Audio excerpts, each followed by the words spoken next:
ఫిబ్రవరి 1 కొరకు CH Spurgeon గారు సిద్ధపరిచిన ధ్యానం నేను చదువుతున్నాను, వినండి. అయితే నా నామమందు భయభక్తులు గలవారు మీకు నీతి సూర్యుడు ఉదయించును, అతని రెక్కలు ఆరోగ్యము కలుగజేయును. మలాకి 4వ అధ్యాయం 2వ వచనం. మహిమ కలిగిన మన ప్రభువు మొదటి రాకడలో ఈ వాగ్దానం నెరవేరింది. అయితే దాని సంపూర్ణ నెరవేర్పు ఆయన 2వ రాకడలో జరుగుతుంది. ఈ కృపావాక్యం మన అనుదిన జీవిత అవసరత కొరకు వ్రాయబడింది. నీకు ఇప్పుడు చీకటిగా అనిపిస్తుందా? రాత్రులు కటిక చీకటి ఆవరిస్తుందా? అయినా నిరాశ పడకూడదు. ప్రతి ఉదయం సూర్యుడు మనమీద ఉదయిస్తాడు. రాత్రి కటిక చీకటి ఆవరించి ఉన్నప్పుడు ఉదయం సమీపంగానే ఉన్నట్టు మనం అర్థం చేసుకోవాలి. ఉదయించే ఈ సూర్యుడు ప్రత్యేకమైనవాడు. ఒకే ఒక సూర్యుడాయన. ఆయన నీతి సూర్యుడు.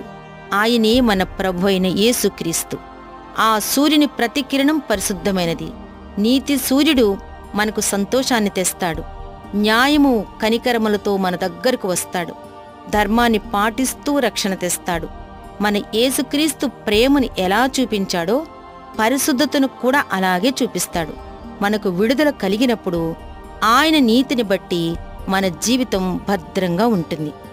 ప్రభువు నామము ఎడల మనకు భయభక్తులు ఉన్నాయా అనేది మన ముఖ్య ఆలోచనగా ఉండాలి. సజీవుడైన దేవుని ఎడల మనకు గౌరవం ఉందా? ఆయన మార్గాలలో నడుస్తున్నామా?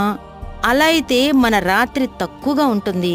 ఉదయం వచ్చేటప్పుడు వ్యాధి, బాధలు, దుఃఖం శాశ్వతంగా పరిహరించబడతాయి. వెలుగు వస్తుంది. దయ కలిగిన హృదయం, సంతోషం, స్పష్టమైన దర్శనం మనకు కలుగుతాయి. అప్పుడు ప్రతి వ్యాధి, నిరాశలకు స్వస్థత కలుగుతుంది. యేసుక్రీస్తు మన మీద ప్రకాశిస్తూ ఉన్నాడా? సూర్య తేజస్సులో మనం కూర్చోవాలి.